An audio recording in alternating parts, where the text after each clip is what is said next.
হয়, এই দুঃখ কষ্ট বিপদ আমাদের কোমরকে সোজা করে, আমাদের পায়ের মাটিকে শক্ত করে। চিল্লায় বলেন ঠিক কিনা?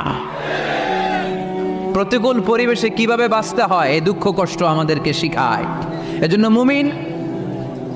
মুমিন বান্দার বৈশিষ্ট্য হচ্ছে দুঃখ কষ্ট বেদনা জ্বালা এগুলোতে সে আপসেট হয় না, সে হাল ছেড়ে দেয় না, সে ভরসা রাখে একজনের উপর। চিল্লায় বলতে হবে তিনি কে?